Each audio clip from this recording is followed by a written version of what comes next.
क्यों होना चाहिए, कोई बताएगा मेरे को? आप बताएंगे? हाँ बताइए। सर मथुरा कृष्ण भूमि है। कृष्ण का जब जन्म हुआ था, जो कि स्वयं राम के अवतार नहीं, विवेक जी को डाउट होगा। मथुरा कृष्ण जन्मभूमि है ना विवेक जी? अभी जो चीज चल रही है वो चलने दीजिए ना। अभी आपको उस पे डाउट है? नहीं, मुझे तो डाउट है। मुझे तो इस पे डाउट है। ठीक है, डाउट है। मुझे तो इस पे डाउट है। एक मिनट बच्ची को बोलने दीजिए ना विवेक जी। अब ऑडियंस को तो सुनेंगे सर। नहीं, आप मुझे बोलने नहीं दे रहे हैं सर। सर मथुरा एक ऐसा स्थान है जो हमें दर्शाता है कि हमेशा बुराई पर बेटा साइंस, फिजिक्स, मैथमेटिक्स छोड़ दो जी जी, और मेडिसिन पढ़ना छोड़ दो। सर आपको अब इनसे भी प्रॉब्लम है, बच्चों से लड़ लीजिए आप। विवेक जी आपकी प्रॉब्लम क्या है? नेताओं से लड़ लीजिए, वो बच्चों से भी लड़ रहे हैं। नए शिक्षक जो आपको सिखा रहे हैं, आपको सब इनसे मत सीखिए। प्रॉब्लम है सर। रिलीजन किसी भी परिवार से सिखाया जाता है। रिलीजन सर एक मिनट आप शांत रहेंगे आप विवेक जी? आप इनके प्रोफेसर हैं क्या? शांत रहिए ना। अब घर वाले पढ़ाएंगे ना, आप बताएंगे क्या इनको? आप जबरदस्ती में शांत रहिए। मैं भी नहीं पढ़ा रहा हूँ, मैं पूछ रहा हूँ, बस आप चुप रहिए। बस पढ़ा रहे हैं, बताइए। सर आज भी हर हिंदू के घर में आज भी गीता पढ़ाई जाती है, रामचरितमानस पढ़ाई जाती है, जिसमें साफ साफ लिखा है कि कृष्ण भूमि है मथुरा, जहाँ पर श्री कृष्ण का जन्म हुआ था, और वहीं पर श्री कृष्ण ने अपने मामा कंस का वध किया था, क्योंकि बुराई पर अच्छाई की जीत होनी थी। सबूत मांग लेंगे अभी आपसे। कहाँ हुआ था ये सब? खैर और कोई? हाँ हाँ बोलिए बेटा, खड़े हो जाइए। हाँ एक मिनट सर, मेरा विवेक सर को ये बोलना था। सर कह रहे थे कि मतलब आप पढ़िए जाके, तो मैं कहना चाहती हूँ कि हमने जब पढ़ा है ना, तभी हमें ये सब पता चला कि जो अयोध्या की जो भूमि है वह राम जन्मभूमि है, और जो मथुरा है वहाँ पे कृष्ण जन्मभूमि है। ये हमको पता चला है सर, सबूतों से ही ये चीजें पता लगी है। पहले का पुष्पक विमान पढ़ो बेटा। विवेक जी शांत रहिए ना। आगे सर एक मिनट रुक जाइए। आप पुष्पक विमान पढ़ा करो। सर ऐसा है, मेरी बात सुनिए विवेक जी।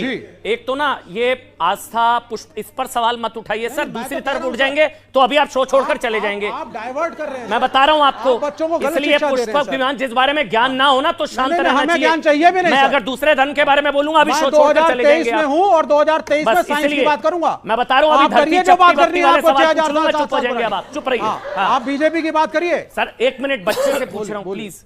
तो सर आप कह रहे हैं कि मतलब ऐसा कुछ भी नहीं है सर। सुप्रीम कोर्ट का जब आया है, वहां पे सुप्रीम कोर्ट को तो आप मानते हैं? बिल्कुल मानते हैं। वहां पे जब सबूतों और गवाहों के बाद जब राम जन्मभूमि पे प्राण प्रतिष्ठा हो रही है, तो आपको क्यों इतना डाउट हो रहा है? ठीक है एक मिनट और कोई? हाँ आइए थोड़ा सा आगे। हाँ पहले आप बोलिए। बोलिए। विवेक श्रीवास्तव जी से मेरा क्वेश्चन है कि क्या किसी पर्सनल लाइफ को आप कोई व्यक्ति कॉन्स्टिट्यूशनल पोस्ट पर बैठ जाए तो क्या उनकी पर्सनल लाइफ छोड़ देना चाहिए? आप बोल रहे पढ़ाई लिखाई करके आया करो, ठीक है? तो विष्णु पुराण के 36वें श्लोक पे लिखा है, काशी में ज्ञान व्यापी मस्जिद नहीं मंदिर है, योष्ट मूर्ति महादेवा पुराणे परिपट्यते तस्य शांभुमय मूर्ति ज्ञानर्दा ज्ञान व्यापिका। और एक सेकेंड, जितने भी सेकुलर सूरमा बोलते हैं, ये सब उनके ऊपर से निकल गया। अब मैं बोल दूं, जो सेकुलर सूरमा की बात करते हो आप लोग, हाँ, ये सेकुलर शब्द आया का 42 अमेंडमेंट कॉन्स्टिट्यूशन ऑफ इंडिया 1976 में। और सेकुलर देश, इससे पहले देश क्या था? हिंदू देश था, मुस्लिम। और कोई जी चलिए। हाँ अब चलिए, सही जवाब। अब आप बोलिए सही जवाब मेरे भाई जी। उनके बाद नौजवानों, ये देश जो है वो संविधान से चलता है, आस्था की बुनियाद पे नहीं चलता है। अगर आस्था को आप ऊपर रखेंगे, सुन लीजिए, इस देश में तमाम आस्थाओं को मानने वाले लोग हैं। अगर आप चाहते हैं कि एक ही आस्था की बुनियाद पे देश चलेगा तो देश नहीं चलता है। इसका इस्तेमाल भारतीय जनता पार्टी ने राजनीतिक फायदे के लिए करा। आप देखिए सैयद जवाद ने अपने संबोधन में संविधान शब्द का इस्तेमाल 10 बार किया। इन्होंने बोला जो संविधान में उसको मैं मानूंगा। ठीक, सैयद एक मिनट, अब एक मिनट सवाल ले लूं आपसे, एक सवाल ले लूं। आप ने बोला जो संविधान में है हम उसको मानेंगे, जो संविधान में लिखा है। संविधान यूसीसी को लागू करने की बात करता है, आप यूसीसी के साथ हैं? जवाब सुनिएगा।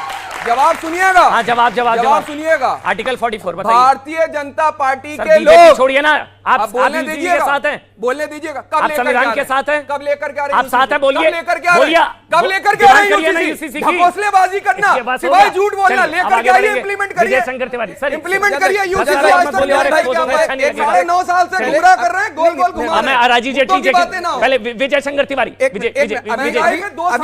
गया सर, हो गया। चलिए सर, राम मंदिर नहीं बनेगा तो बेरोजगारी दूर हो जाएगी। चलिए बस एक मिनट, बस हो गया।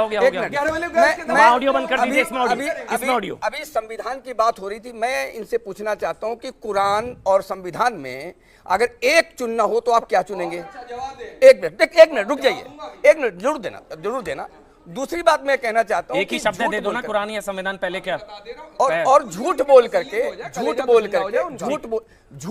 करके इस डिबेट को डिरेल करना ये कदाचित उचित नहीं है। पूरे के पूरे जो राम जानकी रथ यात्रा चली थी, एक भी व्यक्ति को कोई जवाब सुन लीजिए, हो गया सर। अभी नहीं यार, आप 10 मिनट बोल रहे थे, मैं सुन रहा मुझे वाइंड अप करना है जल्दी से। इसी प्रकार की कोई भी दुर्घटना नहीं हुई थी, इस पर भी झूठ बोल रहे हैं और सारा देश देख रहा है। चलिए अब राजीव जेटली, एक मिनट आ रहा हूँ। राजीव जेटली बोलिए, एक मिनट सर, एक मिनट आ रहा हूँ राजीव जेटली। नहीं, मैं तो केवल एक बात सोच रहा हूँ, यहाँ पर हम लोग खड़े हैं, डिबेट कर रहे हैं ना, अपनी आस्था को प्रकट करने के लिए इनसे पहले परमिशन चाहिए। इसी आस्था के चलते या इन्हीं बातों के चलते जिनको आपने मैनिपुलेट किया, इन्हीं बातों के चलते आपने इन आस्था वालों को तो समेट दिया थोड़े से इलाके में, बाकी जगहों पर उसी आस्था के प्रति आपने एक देश बना दिया, दूसरा एक और देश बना दिया, वो भी अपनी आस्था के प्रति।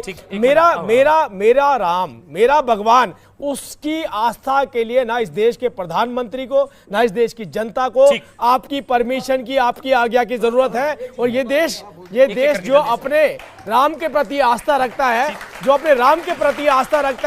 उसके विरोध में अगर आप लोग हमारे साथ डिबेट करने के लिए आए हैं ना, तो मुझे लगता है अपने आप सीधी सी बात है, धर्म आपकी जो अध्यात्म भगवान राम हो या कोई मुसलमान हो, उसका धर्म हो, इस्लाम हो, ये आपके व्यक्तिगत जीवन के लिए है। इसको पब्लिक और पॉलिटिकल लाइफ में लाना गलत है, जो भारतीय जनता पार्टी कर रही है, और हम प्राइम मिनिस्टर की उस विजिट के इसीलिए खिलाफ हैं। देखिए रागी जी, दर्द आप तो राम के भी दर्द हुआ ना, मंदिर बन रहा है, दर्द हुआ है, आप बोलने नहीं देते उनको। हाँ, आखिरी जल्दी से। देखिए, ये सिर्फ कहने की बात है कि धर्म जो है वो व्यक्तिगत होता है। अभी मंगलयान मिशन से पहले वैज्ञानिक मंदिर गए हैं, पहले मंदिर दर्शन हुआ है। नहीं जी, जब आप वोट देने जाते हैं, तब आप इस्लाम के नाम पर आप चले जाते हैं।